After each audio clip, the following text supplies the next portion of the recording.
Thanks, Megan, and good morning, everyone, and welcome to the DAC Monthly Webcast. I'm Jennifer Stafford, the Director in the Division of Assessment and Accountability Support. I thank you all very much for coming today. We have a powerhouse team here with me. The majority of the Division of Assessment and Accountability Support are presenting today. So we have a full agenda that will start with Devin Avery, and she's got some updates about the closing of the Alternate Kentucky Summative Assessment Program. Window 1 is closing, and she wants to provide some updates and information about score entry and the closing of that window. We'll be also joined by Chris Williams, who has updates about access testing that will start after the holiday break. It'll start in January. So she wants to give you some last minute reminders about access testing. Then we'll pass it over to Shara Savage, who has also information about the ACT Junior Administration that is upcoming for our state assessment. She'll then pass it, or she will continue on. Actually, Shara has some exciting new details about the upcoming 2023 District Assessment Coordinator February DAC trainings. So we're going to take a little bit different approach. We're trying to tweak it until we get it just right for our DACs and our BACs to prepare for state assessments in the spring. At that point, she will pass it over to Lisa Jett, who's going to share with you a new resource that has been created by a fabulous team in the Office of Assessment and Accountability, and we hope that that is a good resource and guidance document for you. I'll close us out with an update from the Kentucky United We Learn and the exciting new initiative that was kicked off last week with the Cool Council, and we'll, as always, take your questions. If you have questions, please email dacinfo@education.ky.gov. Ben Riley is monitoring that email address, and we will get to as many questions as we can during the broadcast. If we can't get to all of them today, then we will absolutely follow up via email. So at this time, I'm going to pass it over to Devin for updates about the alternate KSA. All right, thank you, Jennifer. So I am here with some updates and reminders about the AKSA. Window 1 closes next Friday, December 16th, 2022. Attainment tasks should not be administered after this date without approval to utilize a makeup window. And the SRD, the Student Registration Database, will close for score entry on the following Friday, December 23rd. So you have a week between the end of the window and the close of the database to get those scores in. We're going to have an office hours session for any questions you might have, and this will occur on Wednesday, December 14th from 3 to 4 p.m. Eastern Time. I've linked that in this slide, and it will also be in a special AKSA communication that's going to go out tomorrow. It will be held via Microsoft Teams. When assessment of Window 1 is complete, please collect school-level materials and destroy, but make sure you keep your DAC binder intact until the end of the school year. I know a lot of districts have had to make copies using their DAC binder for schools to be able to have extra sets of materials or things like that. Just collect those and destroy them. Make sure you keep your DAC binder. So let's talk about this makeup window. I've had a lot of questions about this. The makeup window for Window 1 is January 9 through March 24th. DACs will utilize a Google form to request the makeup window, and this will be sent out in an AKSA communication tomorrow. Please have this form completed by December 23rd so we can go ahead and start looking at those approval processes. The makeup window could be utilized for kids who have been out due to absence, illness, placement, late placement, move-ins, just situations like that. And there are places on that Google form where you'll be able to indicate why you need a makeup window and when you anticipate completing that testing. So once your request is approved, the SRD will be reopened for that student for their score entry.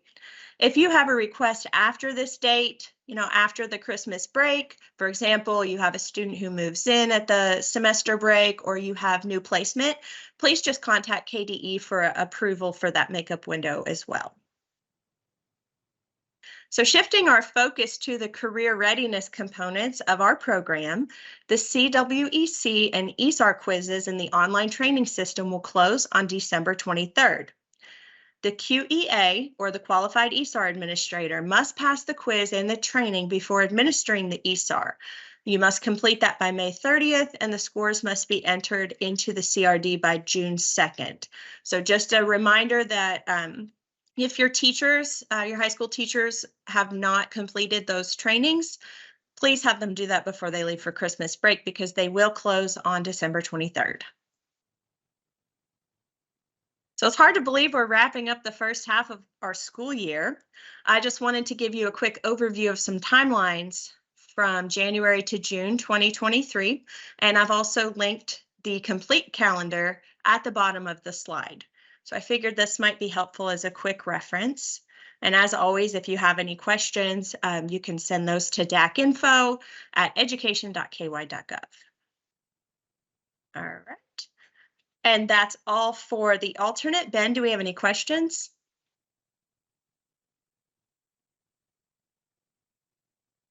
We don't have any at this time. We'll circle back around at the end to see if we get any. Sure. Thank you. All right, I'm going to kick it over to Chris, and she's going to talk to you all about access. Thank you, Devin. Appreciate that. Well, welcome. I'm Chris Williams, and I handle all of everything access. And today, what we're going to be talking about is just some reminders that we have for the access window. And so let's begin. We've all already started our schedule. We already have, next is our online test setup, which started in December 1. And that's for you to go in, and if you've got some students who moved in that were not here when we did ordering back in October, and then sent to DRC the pre-ID label file back in at the end of October to them to pre-populate your students into test sessions. So if you've got any new ones, you will be adding those students into test sessions manually now in WIDA AMS. If you need any assistance with that, there is a training. There's a PowerPoint training that you can look through, and it goes step-by-step directions of how to do test setup for that as well. And there are also webinars that are on the WIDA Secure portal that can also walk you through that. There's also in WIDA AMS, there are lots of trainings too to assist you with anything WIDA AMS. There's a WIDA AMS user guide that will help you with anything WIDA AMS. And then also starting, this past week on Monday was that you should have received any of your materials that you ordered for access, for alternate access, because, if you were doing any kindergarten access, or if you're doing any alternate access for your grades 1 through 3 who are testing all online. Remember that they will do 3 domains online, but then there is one that they will do in grades 1 through 3, the writing that is done in a test booklet. And before you can do additional order for any materials, you always want to inventory your materials that you got here on Monday.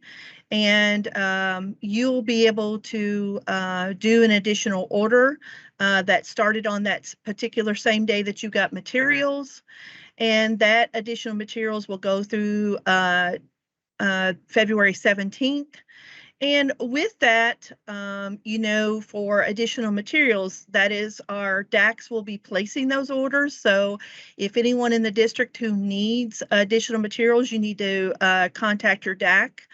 And then they would send me an email so I can go in and give them permission for the first time to be able to do additional test materials. But before you do that, please make sure that you have gone through and have inventoried all of your kindergarten materials that you, before you order any of those, go in and inventory all your alternate access materials.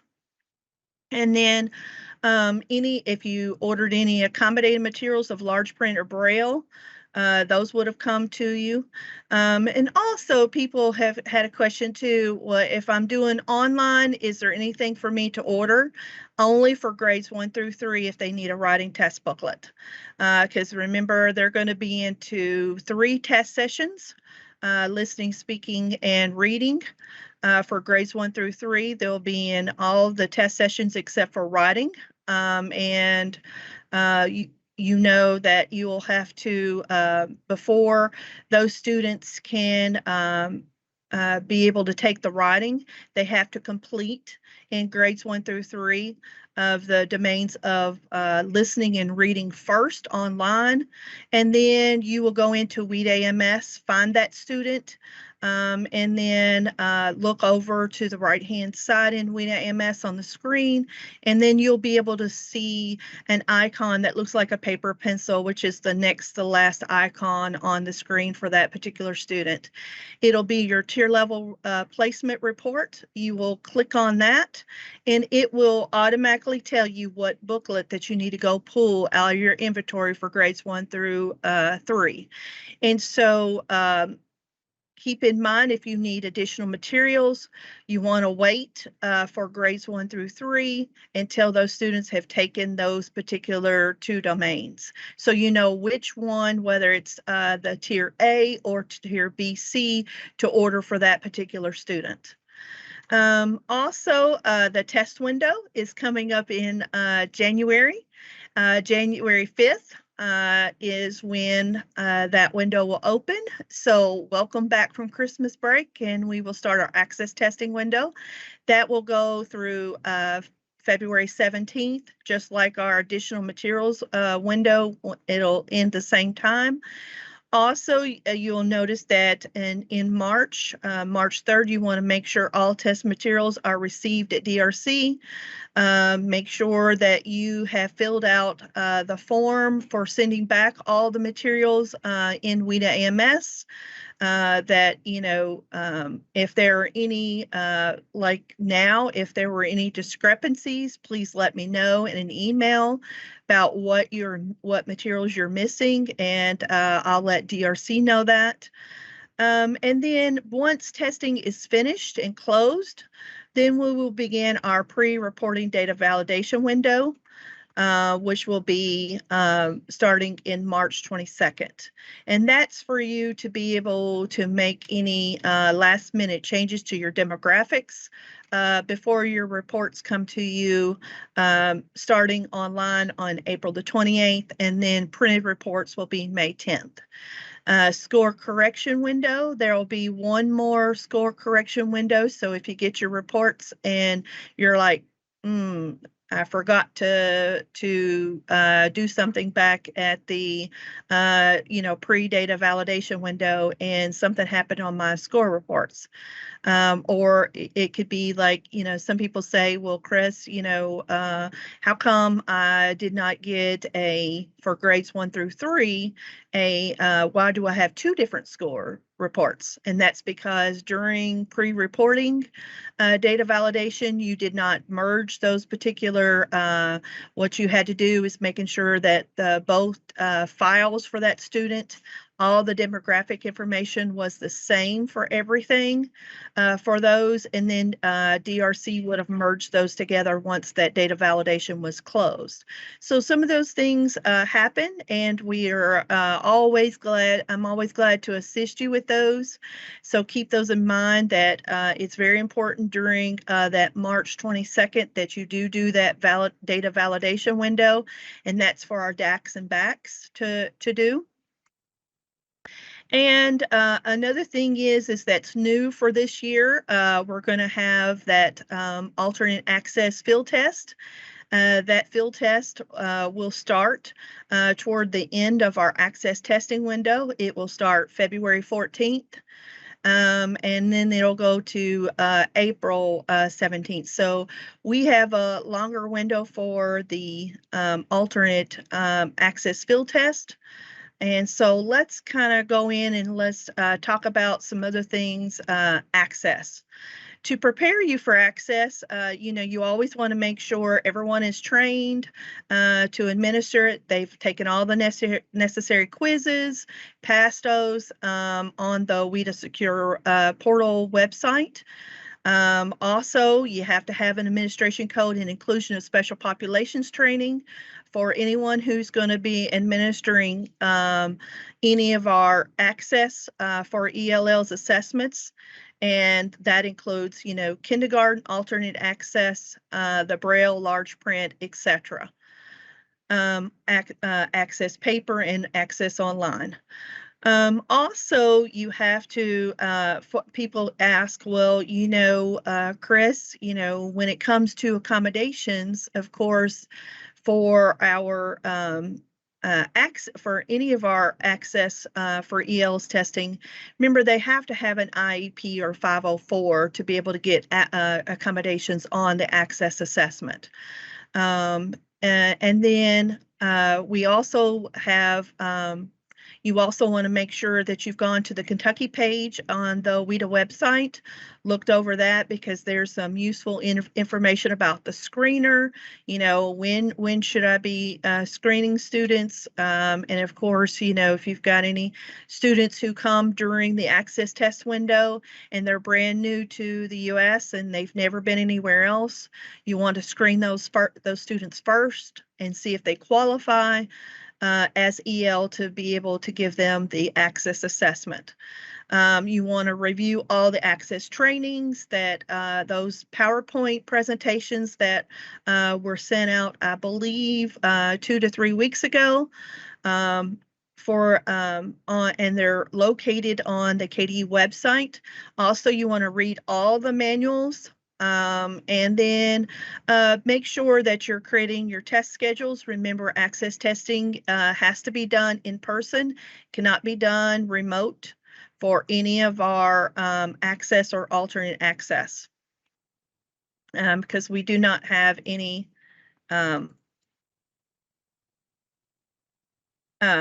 remote testing. Also, preparation for WIDA Assessment Management System, which is WIDA AMS. Of course, that is different than the WIDA Secure Portal. And you have to make sure that you, as your district technology coordinators, have all the devices ready. They have everything downloaded, the latest software downloaded, and they can get all of that in WIDA AMS. Also make sure they've completed the technology checklist. And then also you want to make sure that you inventory all the test materials, and any discrepancies, you'll put those on the accountability form that is in WIDA AMS. And then make sure that you've reviewed all of the pre-populated test sessions and added any new ones into test sessions you're going to be testing online. Remember, your kindergarten and alternate access and those who are doing accommodated forms of Braille and large print, that's all paper, so they will not be testing in WIDA AMS.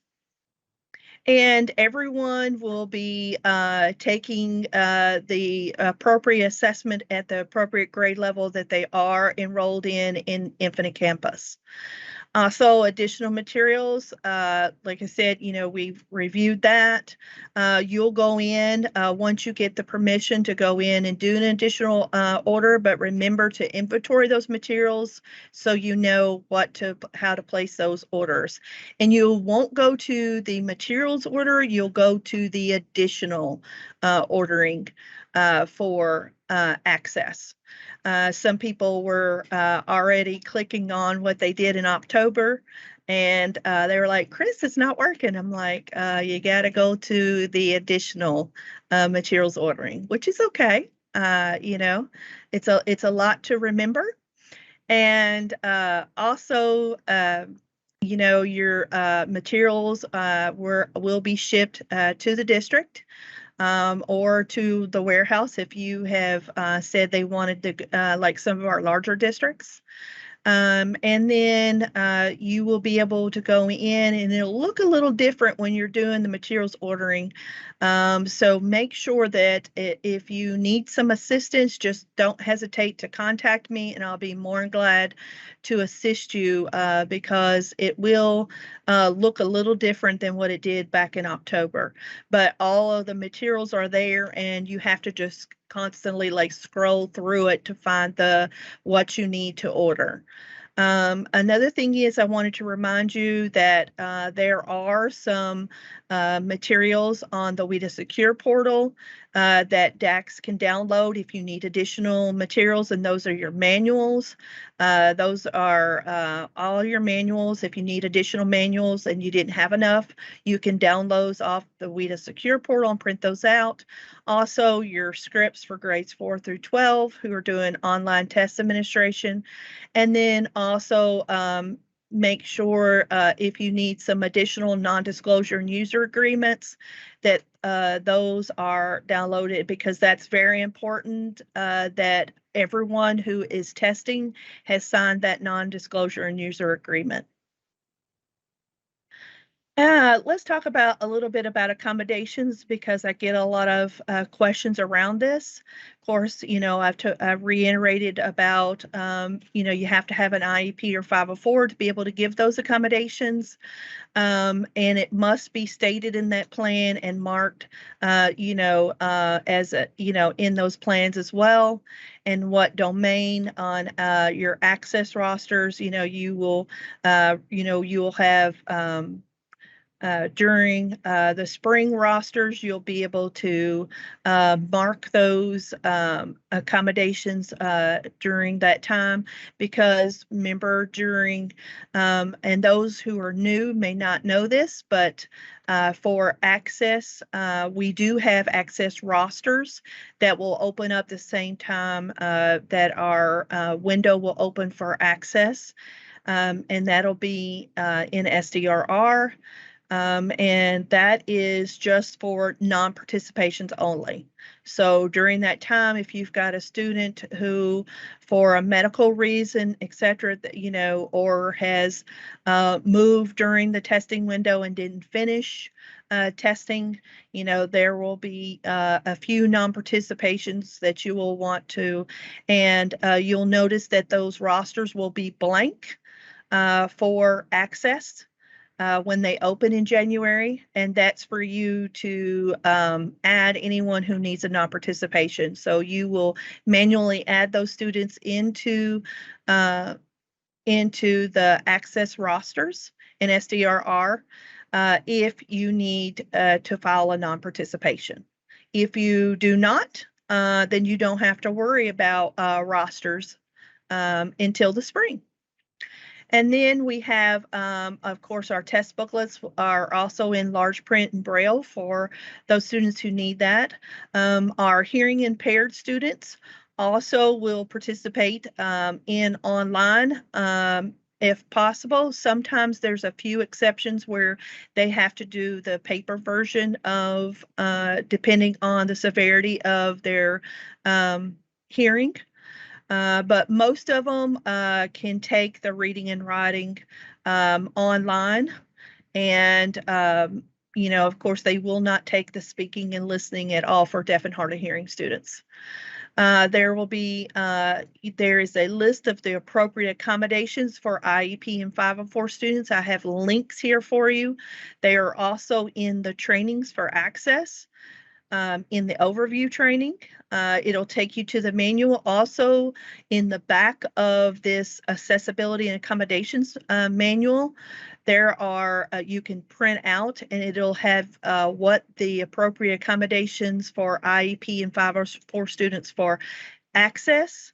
It'll be for kindergarten, also for your alternate access. And the same accommodations you will use for alternate access that you will use for your alternate access field test. And so those are located in the back of the manuals. You can print those out and, fill those out and keep those at the school level. Now let's go into operational alternate access for ELLs. Of course, it's going to, they have a separate one that is paper pencil. This is for students who have significant cognitive disabilities. One thing I want you to know is that our kindergarten do participate this year. Those students who are kindergarten alternate, they will take both the regular kindergarten access with accommodations for the operational, and then they will take the kindergarten alternate field test during that window starting February 14th. And then for the students to be determined whether they are, the IEP team determines whether a student takes alternate access or the access with accommodations. And that is a team, and you want to make sure that your EL specialist is on that team making those decisions with that IEP team. And to participate, your student has to be classified as an English learner. They have to have a significant cognitive disability. They have to either participate if they're in 3rd grade for AKSA, or they have to, or they're going on the track to participate in our alternate KSA. And so also that is very important that you get the student in there, and there are a decision tree a participation decision tree that you will go through on the WIDA website. You can go to the alternate access, go to assessments on the WIDA website, go to alternate access, and you'll see the participation decision tree. And if you don't remember that, guess what? It's just also linked for you in the overview training that has already been posted to our KD website for access page. So just want to kind of reiterate that for the operational. Now let's flip and let's go to the field test. Field test window is February 14th through April the 17th. It will overlap just about 3 days into our operational. It is a paper pencil assessment, just like the alternate access is. And of course, you will give the operational alternate access before the field test. They have the same form for each grade level. You will have K2, 3, 5, 6, 8, 9, 12. They will take all 4 domains of the alternate access field test, listening, speaking, reading, and writing, just like they do for the operational. Total time is about 80 minutes. That's 20 minutes per domain. And then also with the alternate access, for the regular alternate, there is a training on the WIDA website, and embedded within the alternate access training that you have to do to administer the operational. Within that is also the field test training as well. And that opened up September 1 for you to be able to do that. It is embedded within that. So make sure that all of your your teachers who are going to be administering the alternate access has done those trainings. And then, like I said, the same accommodations for operational access will be used for the field test for our IEP or 504 students. Then also you will receive a separate shipment on February 7th with your alternate access materials based off of what was placed for your alternate access. And there will be additional materials that you can order if needed, but you did not have to order those back in October. So those counts, so those materials will be shipped to you starting, like I said, and remember that is not in WIDA AMS. Those will be starting, the Google form will be available from February the 7th when you receive your materials through April the 10th. That you will not get any pre-ID labels for your field test. You will have to, what you will have is a district and school label. And that will be a blue label that you will apply to the test booklet for the field test. And you will bubble in the front and back cover for that particular student. Also, you will have with, besides the district and school labels, is that we also put in do not process labels. That means if, for an example, that student should have never taken that particular assessment, we do have the pink do not process labels. And then we also, to return your materials, we will have the tan DRC labels that you will apply to the outside of the box. And all field test materials must be returned to DRC before April 19th. So you have a short timeline to ship those materials back. They will be different color from alternate access, and you'll know that they're alternate access because you'll see this cute little can-do dog on everything, and it'll say field test also on each cover, so that way you won't get anything confused. There will be no data validation. You won't get any score reports or anything like that for the alternate access field test. Tips for online testing.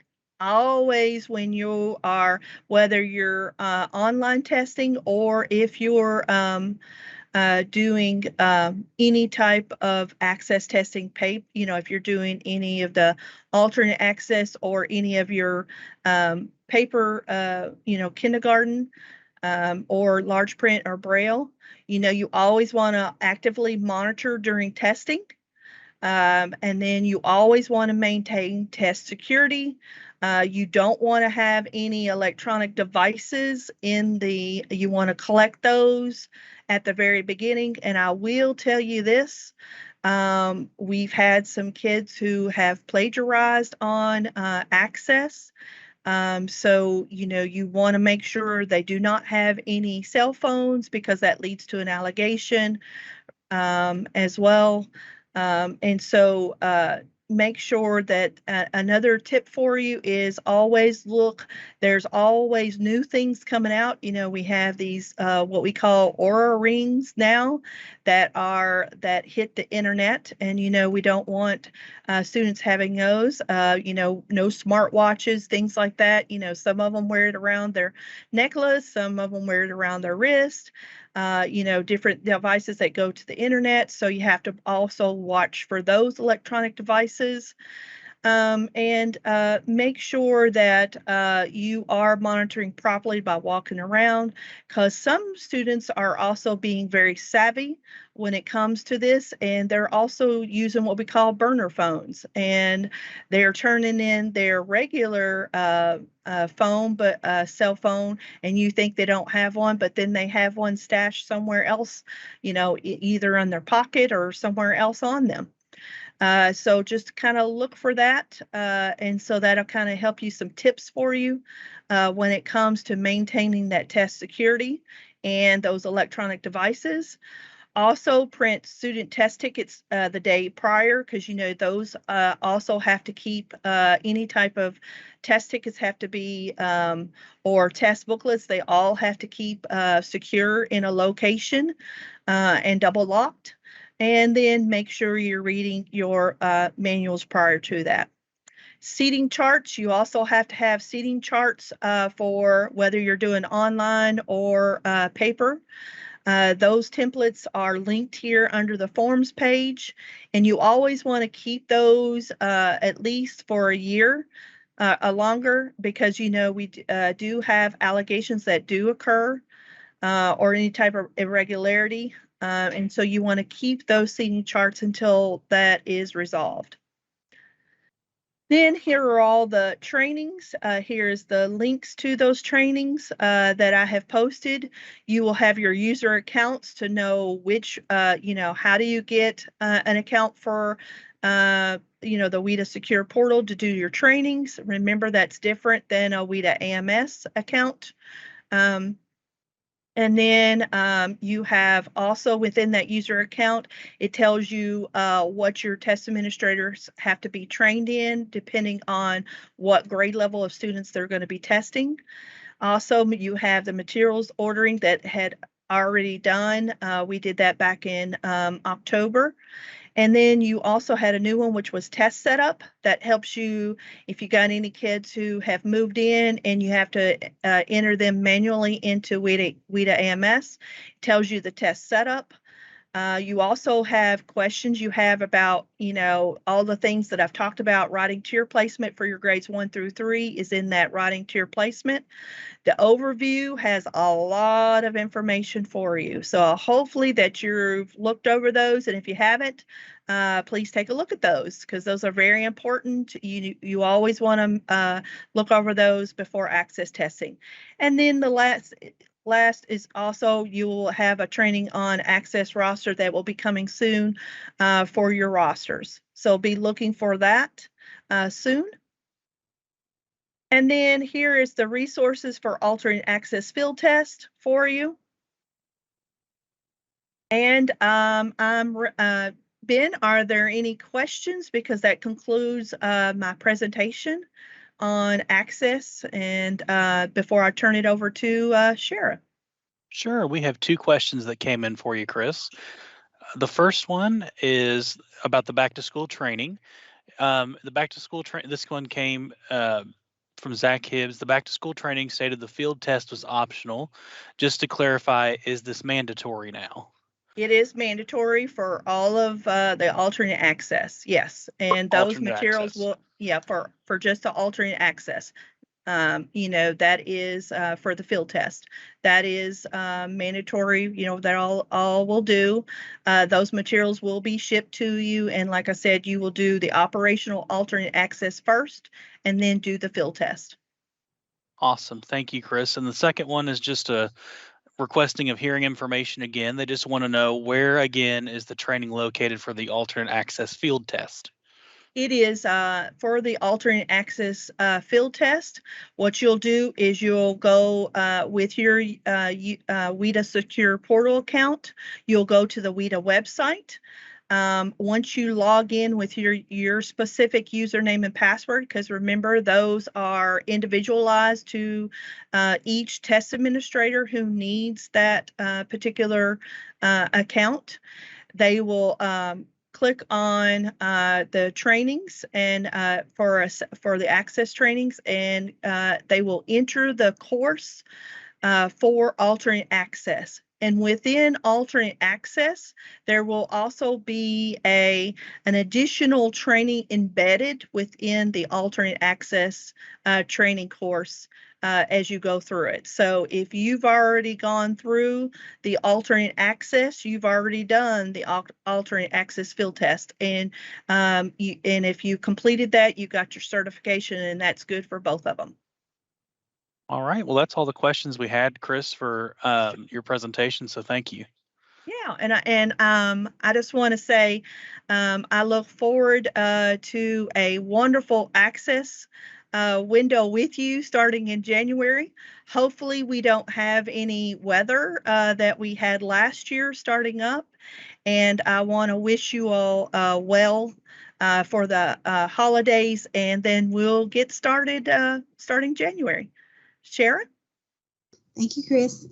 Thank you. Good morning, everyone. So I have some ACT reminders for you. So first up, coming up on this Friday is the Select Your Test Date task. So if you haven't done that already, please go in and have your contact your BACs and have them go in and select those test dates.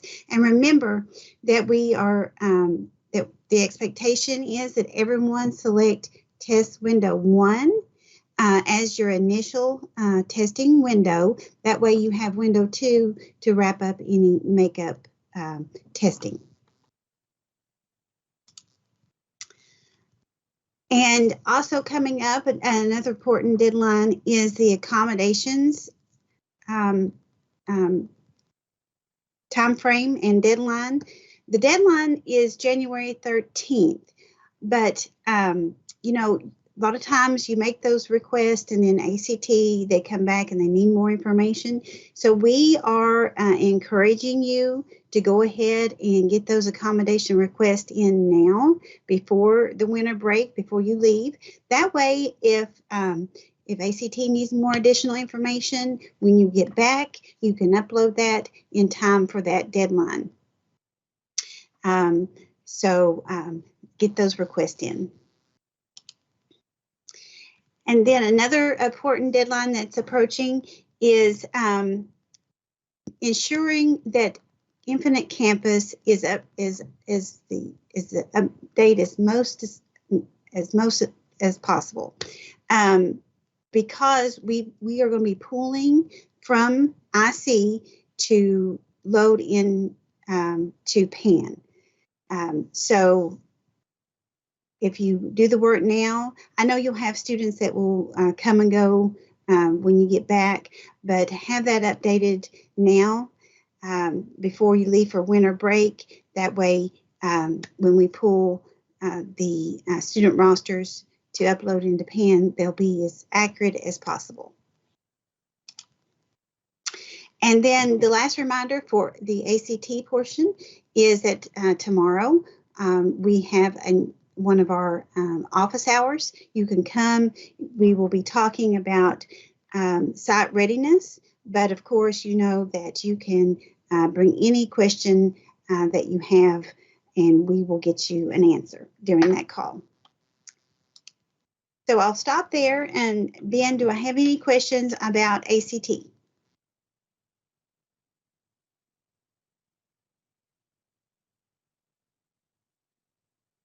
Sorry, my camera's having trouble getting started there.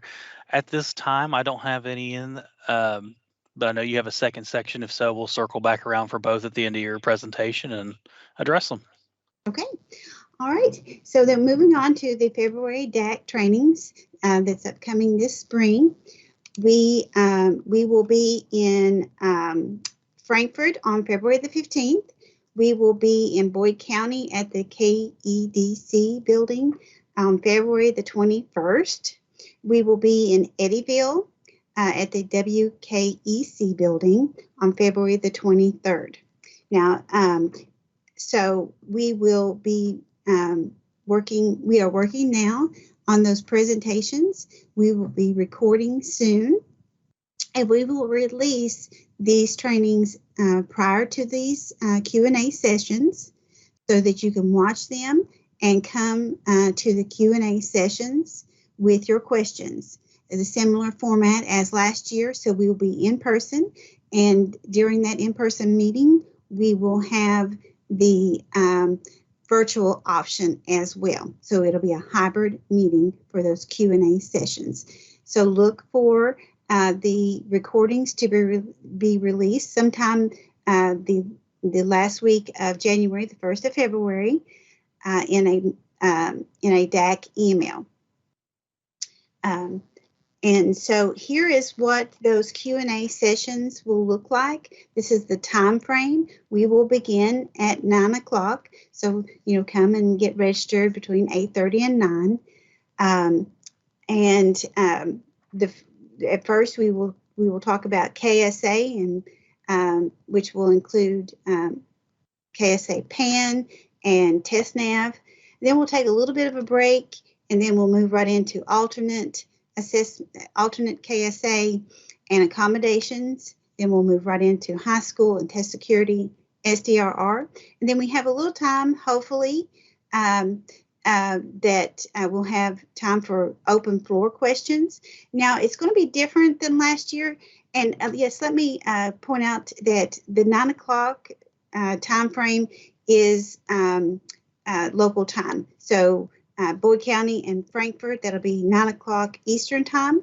And then in Eddyville, that will be 9 o'clock Central time. So these Q&A sessions, we're in order to be mindful of your time, we are asking that you just come. If you are interested in any of these topics, come and plan to spend the morning with us, because we will, while these are tentative times, if we run out of questions for KSA and PAN, we'll just keep moving on. So come and plan to spend the morning with us, and that way we don't sit and have dead time, wasting your time, because we know that that is very valuable. And so that wraps up the February DAC training updates. Ben, do we have any questions now, either on ACT or February DAC trainings? We have 3 questions on ACT, but 2 of them are kind of the same questions, so I'm just going to combine them. The first one is with concern to uploading accommodation requests to the ACT web page. Is there any update on that and the issues being resolved? Yes, they are having a little bit of technical difficulties. I have not heard anything this morning, but as of late yesterday evening, that ACT was working swiftly to get that issue resolved. Okay. And then our other question that you received was about the ACT office hours, and they just want to know if those will be recorded. No, we don't record those office hours, but if you can't make it to the office hour, you can always email me with any question, and I'll get you an answer just as swiftly as I can. So. All right. Well, that's all the questions we have right now. If we get any more, we'll circle back around at the end. Okay, thank you. So now I'm going to turn it over to Lisa and Ben. All right. Thanks, Shara. And good morning, everyone. Just to reintroduce myself, I'm Ben Riley, and you guys usually see me checking DAC info and answering questions with our team here. But today I'm going to co-present with Lisa Jett, and we're going to discuss the new data analysis document that came out Monday. So by popular request, we've been creating the document that provides basic guidance on data analysis with the accountability data you receive. The document is now available on the resources webpage, and we are going to go ahead and show you that we have it directly linked here. You can also see it too if you go on the webpage. It's directly linked under the public release resources in the main body of that webpage. And in addition to that document, we've made 2 shorter documents that provide an overview of these school performance level descriptors and the indicator performance level descriptors. Those documents are designed to be referenced in tandem with the data analysis document as you work throughout it.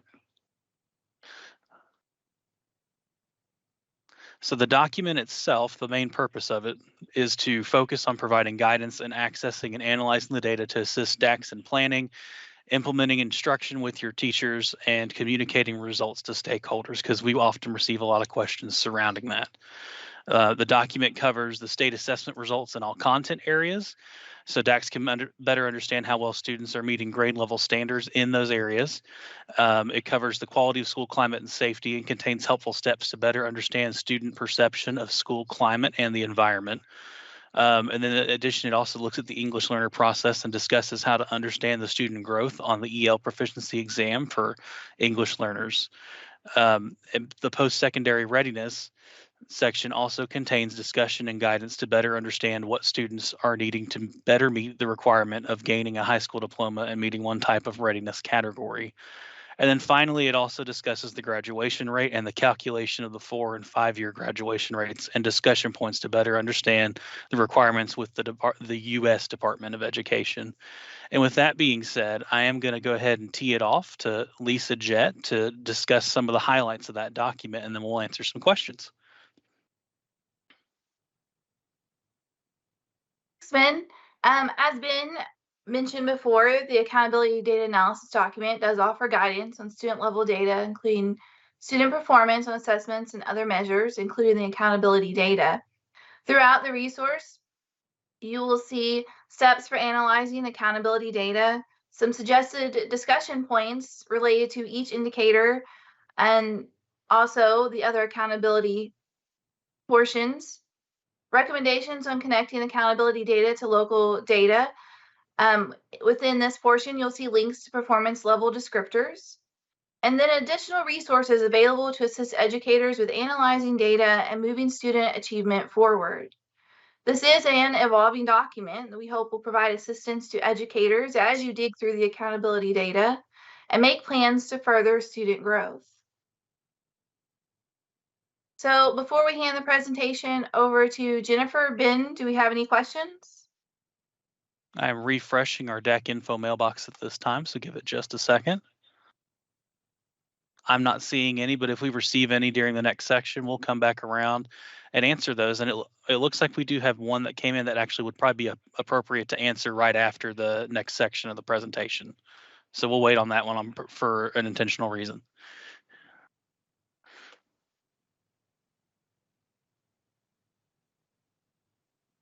All right. I'm going to turn it over now to Jennifer Stafford, who's going to discuss the Kentucky United We Learn. So Jennifer. Thank you, Ben. And we want to finish out our presentation this morning with just an update on the Kentucky United We Learn initiative that is happening in Kentucky. When Dr. Glass was hired in October of 2020, he began looking for input from stakeholders. He went out, even though it was during the pandemic, he sought feedback and information on how Kentucky educators, stakeholders, people that don't have a voice in Kentucky on a regular basis, thought about the educational experiences in our public schools.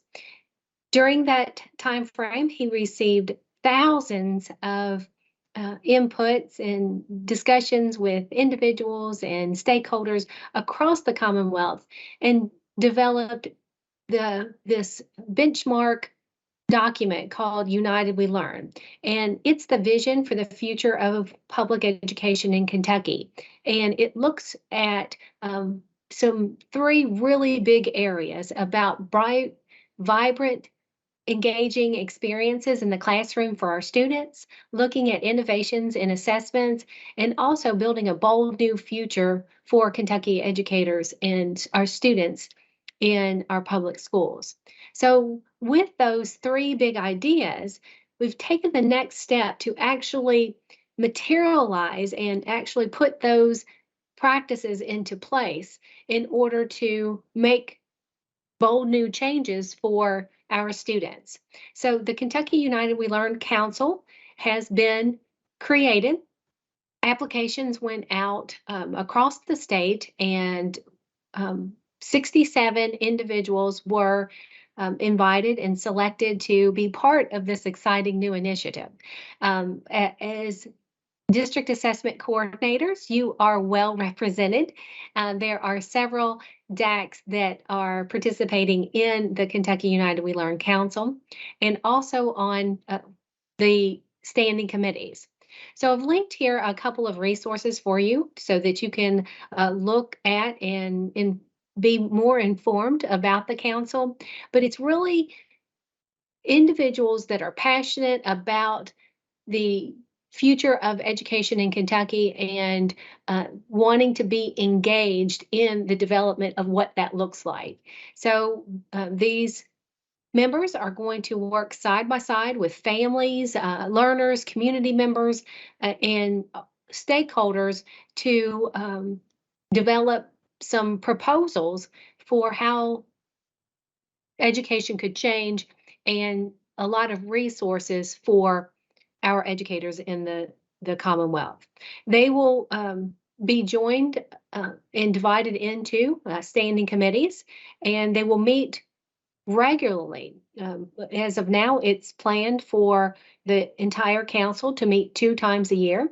The first meeting was last week. It kicked off on November 29th and 30th last week, and it was a very successful meeting. Now the members will meet more regularly than if they choose to be in standing committees, and they will co-create these resources that will be eventually shared and throughout the Commonwealth. And they agree to this annual commitment as an option. Now, those standing committees are around those big 3 key ideas of the United We Learn vision. It's around creating vibrant learning experiences for our students. The second standing committee is about accelerating innovation, especially when it comes to assessment and accountabilities, and building a bold new future on with our communities. So we're really taking that idea of co-creating, bringing in stakeholders from across the Commonwealth to provide guidance and direction on this. I will note also for you that there are students who are involved in the council, and Audrey Gilbert is a senior from Frankfurt who has been named the interim president or chair of the council, and she is leading the effort, and her voice is strong in the students for the students of Kentucky. So it is an exciting new path that we are taking, and I will quote Jenny Larkins, who was earlier this week in an advisory council, and she was asked, well, what does the Office of Assessment and Accountability think about the United We Learn Council in this initiative? And we're all in. So we're excited to be part of this new initiative, this new bright new future for Kentucky education, and we look forward to the outcomes that it can bring. So if you have any questions, please let us know about any of the topics today, from access testing, alternate Kentucky Summative Assessment, ACT, and then the new resources that we are bringing around data analysis, and of course then the February DAC trainings. So let me pause. Ben, do we have any questions?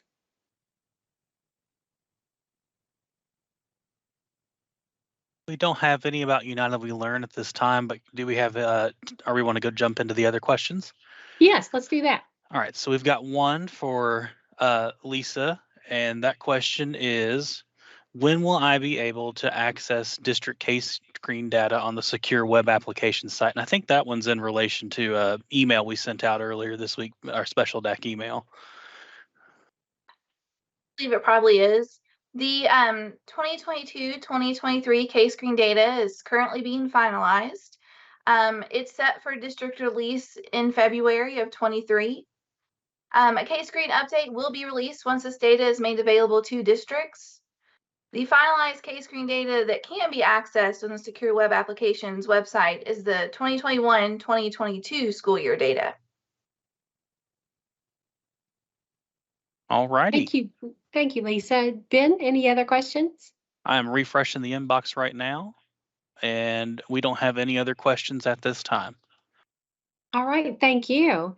And thanks to all the presenters today, full packed house this morning with our division and all those good updates that we were brought. With that, I also thank you for being part of the District Assessment Coordinator and DAC Webcast. We hope that we bring you the most accurate information and the most updated information to you. And we also hope that you get some time to enjoy your family and your friends during this holiday season, and that you take some well-deserved time off. Happy holidays to each of you, and until we see you in 2023, please stay safe and stay healthy. Thank you.